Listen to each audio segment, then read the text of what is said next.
প্রিয় দর্শক, আমার পেছনে আছে বাংলাদেশের ঐতিহাসিক অর্থাৎ পৃথিবীর ঐতিহাসিক বলা চলে রামকুট মন্দির, যেখানে আপনারা রাম সীতা বনবাসে গিয়েছিলেন।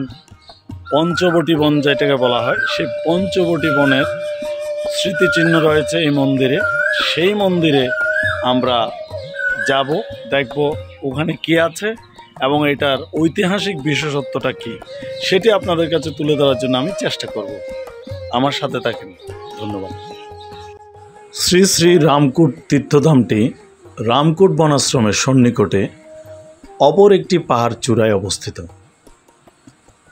এটি 1494 খ্রিস্টাব্দে প্রতিষ্ঠিত হয়। কারো কারো মতে এই মন্দিরটি 17 শতকে ত্রিপুরা রাজা গোবিন্দমাণিক্য কর্তৃক নির্মিত হয় বলে জানা যায়। এই রামকুট তীর্থধামের সম্পূর্ণ পটভূমি বা ইতিহাস আপনারা এই মুহূর্তে দেখতে পাচ্ছেন, যেটি মন্দিরের দেয়ালের গায়ে আটকানো।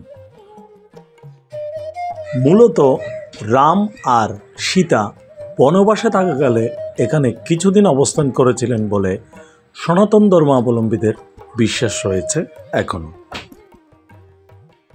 এই রাম সীতা মন্দিরটির পাশে 5টি বড় বড় বটবৃক্ষ নিয়ে পঞ্চবটি বন রয়েছে, যা আপনারা ভিডিওর শেষ দিকে দেখতে পাবেন।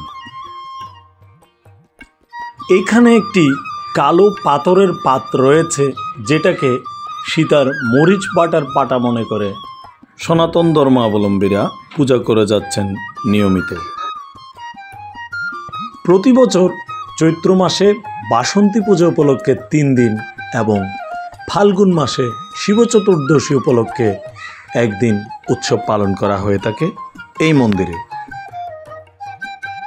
এইসব ধর্মীয় অনুষ্ঠানাদিতে প্রচুর পরিমাণ লোকের সমাগম হয় এবং মেলা বসে প্রতি বছরই।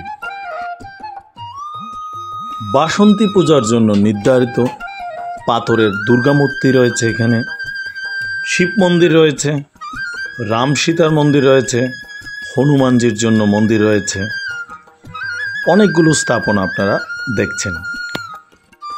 রম্যভূমি রামু এলাকাটি সাম্প্রদায়িক সম্প্রীতিতে ভরপুর বলে রামুর বাসীরা বহুল প্রচার করে থাকেন। এই মুহূর্তে আপনারা দেখতে পাচ্ছেন হনুমানে গন্ধর্ব পর্বত হাতে করে নিয়ে আসার যে দৃশ্য রয়েছে, সেই দৃশ্যটি দেখতে পাচ্ছেন। আলাদা আলাদা প্রকোষ্ঠে রাম, লক্ষ্মণ এবং সীতার মূর্তি বসানো হয়েছে এই মন্দিরে। দারুণভাবে ইতিহাস সমৃদ্ধ এবং দীর্ঘ অনেক বছরের পুরনো এই মন্দির সনাতন ধর্মাবলম্বীদের কাছে এক গভীর তাৎপর্য বহন করে চলেছে। ত্রেতা যুগের স্বাক্ষরখ্যাত এই ধর্মীয় মন্দিরে ভক্ত সমাগম হয় প্রতিনিয়তই।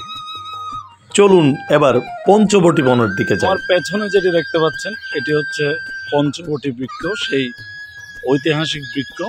আমি ঠিক পঞ্চবটি বৃক্ষের সামনে দাঁড়িয়ে আছি। আপনারা যদি একটু উপর থেকে দেখতে পান, দেখবেন এই যে অনেক পুরনো একটি বৃক্ষ। আমি পঞ্চবটি বৃক্ষের নিচে দাঁড়িয়ে আছি। আমরা রামকুটের পঞ্চবটি বৃক্ষের সামনেই রয়েছি। আপনারা পুরো মন্দিরের ইতিহাস আমার সাথে ঘুরে দেখলেন এবং ভালো লাগলে অবশ্যই লাইক, কমেন্ট এবং শেয়ার করবেন। অবশ্যই আমাকে ফলো করুন। ধন্যবাদ।